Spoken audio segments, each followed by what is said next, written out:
to prevent cancer than to try to reverse cancer once you have it. And out of all the conditions that someone can get medically, cancer is probably the most scary. The prognosis is not good. The treatment is very invasive. So today we're going to talk about the prevention of cancer. But if you have cancer, there is something you can do as well. I'm going to put some links down below. But an ounce of prevention is worth a pound of cure, but only if you have the correct information about prevention. I mean, how are you going to prevent cancer if you're operating off of the wrong information? So today I'm going to share with you some quality knowledge that potentially could help avoid cancer. So first of all, what causes cancer? What causes cancer is damage to your mitochondria. Then what happens, this normal cell converts over to a cancer cell. So it's not like an invasion of an infection, a virus. It's a situation where your cells are damaged and your body, through a survival mechanism, converts over to a cancer cell. So it originates from a normal cell. And so this new cancer cell is very kind of prehistoric. It's very crude. It loses its mortality. It can actually now live forever. And so the metabolism of cancer is completely different from the metabolism of a normal cell. Its rate of consuming sugar is much higher than a normal cell. And the other interesting thing about cancer is that it spreads into areas of inflammation. So it can become malignant and spread into areas that you had trauma, mechanical injury, or for example, let's say you're a smoker and you have chronic inflammation in your lungs, it can spread in that area. Or let's say there's chronic inflammation in the gut that happened from eating the wrong foods.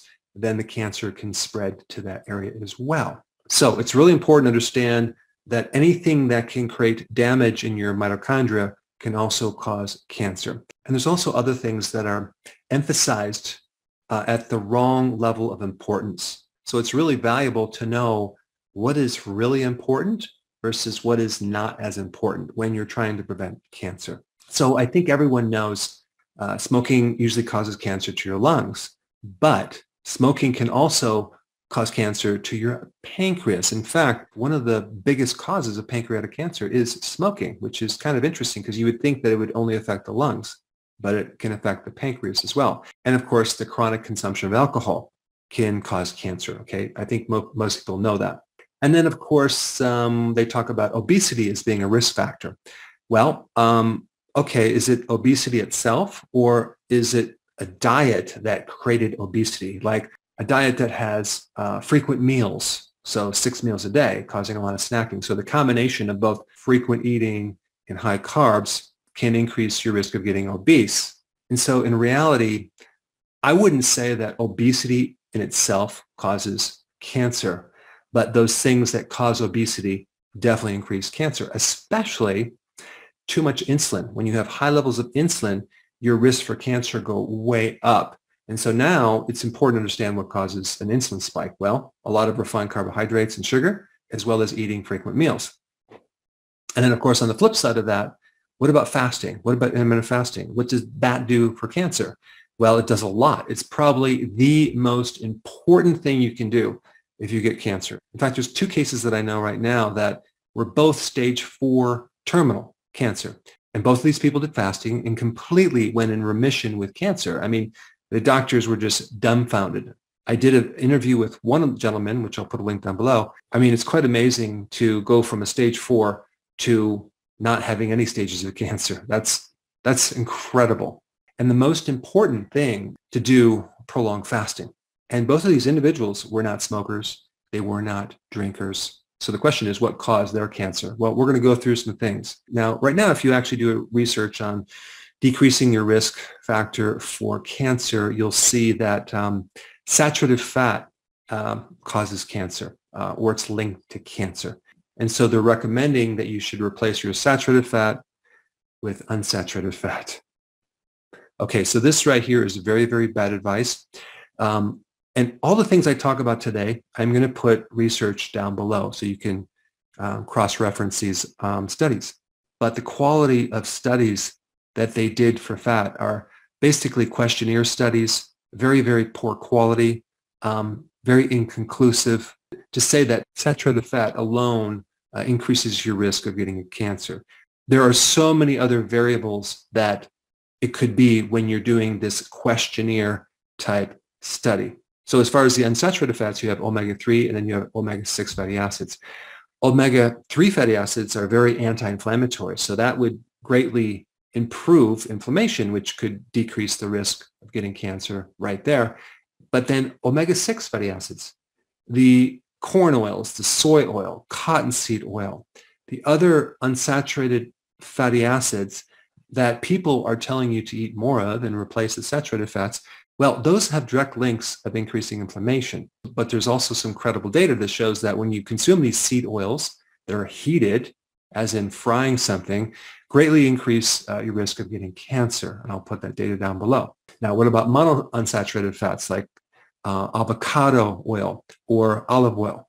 Well, those show some pretty good anti-cancer effects. So those are pretty safe. But personally, I've not seen any credible data that shows in any way that saturated fats are linked to increasing your risk of getting cancer. Now, what about trans fats? Yes, there is some big links between trans fats and increasing your risk of cancer.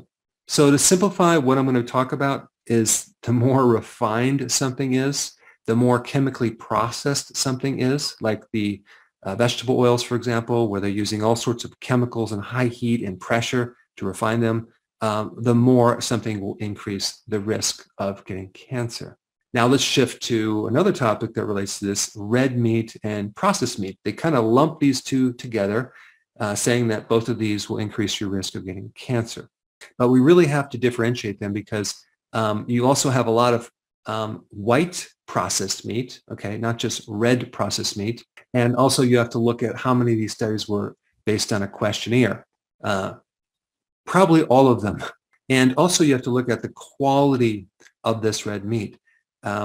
Did they do the study on grass-fed, grass-finished red meat? No, they haven't. Did they differentiate when you're eating red meat alone or with some other carbohydrate, like French fries, for example? Did they differentiate the red meat from McDonald's versus red meat from the farm? The answer is no.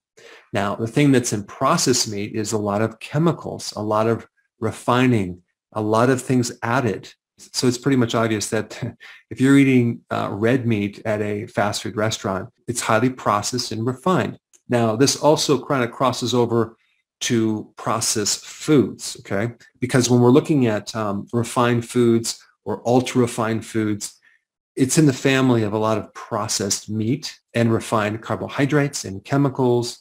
And the combination with adding a protein with sugar or a fat with sugar that shows that whole wheat grain reduces your cancer risk.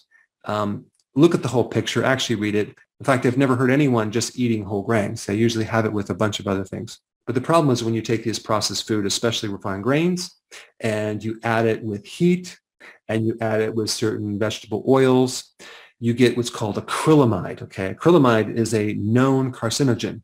So again, without getting too complex, we want to avoid refined foods. We want to avoid processed foods, of course. We want to look at the quality of whole foods. And this relates to the next thing I'm going to talk about, which is fiber. You'll see this all the time where, well, if you increase your fiber, you're going to decrease your risk of cancer. Now, they're lumping in all the different types of fiber with vegetable fiber. What about all these new synthetic fibers that they're coming out with? They're called functional fibers, like resistant maltodextrin, like tapioca fiber, like corn fiber. These are all very new fibers that have not stood the time of safety studies. We don't really know about them. They may not affect your blood sugars, but I found some interesting data I want to share with you. So adding highly refined fiber to processed foods could have some negative effects on your health, such as promoting liver cancer, according to a new study. Researchers at Georgia State University and the University of Toledo. Future studies will certainly be needed to disentangle the harmful from the beneficial aspects of gut fermentation. In fact, they found a significant amount of these mice in the study developed liver cancer. Now, you might say, well, wait a second, mice are different than humans, but there's really been no safety studies on humans. So to start putting all these functional fibers in a lot of the foods that you eat right now, including a lot of the so-called keto-friendly bars and snacks, etc., I think is very premature. So yes, they might not have an effect on your blood sugar, but what kind of effect do they have on your gut microbiome? And so again, to simplify this, you want to consume fiber from actual food, not some synthetic fiber that is added to your food. Now, since we're on the topic of synthetic, I want to now mention antioxidants, right? There's some conflicting information that says that antioxidant supplements actually cause cancer, right? Now, wait a second. I thought that antioxidants prevented cancer. Well, what you might not know is the studies that they're basing this on involve using synthetic antioxidants, not the antioxidants that you would get from food. Let's, for example, take beta-carotene. Beta-carotene is a carotenoid. It's a fat-soluble antioxidant, and it has a lot of great benefits. But apparently it's being put in our foods. It's being put in infant formula as vitamin A. It's being used to color farm-raised salmon to give it that pink color, because if you didn't, it would be gray. It's also been used in commercial eggs to color the egg yolks to make them look really good, because if they didn't, you wouldn't have the color. Well, you might say, well, it's just a beta-carotene. It's just an antioxidant. It's not going to cause any issue. But if you've done the deep dive into how they make beta-carotene synthetically, wow, they had all sorts of chemicals. It's made from acetone, using different solvents like hexane, all to make this coloring agent, right? So there's a really big difference between a synthetic something and a natural. It's not the same thing. And the problem is there's links to increased risk of getting cancer. And the reason I'm bringing this up is because we're talking about decreasing the risks of cancer, right? And so all antioxidants you might think are good, but well, only those that come from nature. So again, to simplify this, you want to eat real food. You don't want to do synthetic versions of food, and you want to get your antioxidants from vegetables. Now, since we're talking about antioxidants, I want to talk about probably the most powerful antioxidants, and that would be melatonin, okay? Melatonin definitely decreases your risk of getting cancer. Now, melatonin is a sleep hormone, but it also has another function in all of your cells, and it can act as an antioxidant. And the way that you increase melatonin is to be exposed to infrared light. So when you're out in the sun, you get a tremendous amount of infrared that actually can penetrate your clothes, and it goes right into your body, at least 2 inches. And all this infrared can recharge and increase melatonin, which is a very powerful antioxidant. Now, this might be confusing to you because you've been taught to stay out of the sun because the sun is bad and it will increase your risk of getting a cancer. Well, this is another topic that's completely distorted, and there's a lot of misinformation. So let me just clarify that. When you're out in the sun, okay, you have UV light, okay? And it's the UVB type of light that will help you increase vitamin D. And vitamin D is another thing that can greatly decrease your risk of getting cancer. But on top of that, the UV light stimulates your melanocytes, the cells that make melanin. And melanin acts like an umbrella. It's like a natural sunscreen. It's protection against the harmful radiation of UV light. So understanding that, it's important that you don't let yourself get completely burned, but you can just expose yourself to a certain amount of light, and so you get a tan and not get totally burnt. And maybe you gradually increase the dosage of sun, you can actually decrease the risk of that UV radiation. There are some real interesting studies, which I'll include down below, that shows that being out in the sun decreases your risk of getting certain types of cancer, especially prostate cancer. And the so-called credible research studies that shows that sun increases your risk of getting melanoma is very, very weak and a very poor association. So a certain amount of sun exposure can help you decrease the risk of cancer and a lot of other chronic health conditions. Number one, from the vitamin D. Number two, from all the melatonin that you're going to generate from that. Also, antioxidants from cruciferous vegetables. If you consume just 3 servings of cruciferous vegetables every single week, you can decrease your risk of certain types of cancer by up to 40%. I mean, that's incredible. Then you have exercise, right? Exercise has been a known, proven activity to decrease your risk of cancer. So this video might have been a little bit all over the place, but in the description, I put bullet points of all the things that you should focus on. But in order to prevent cancer, you need the correct information.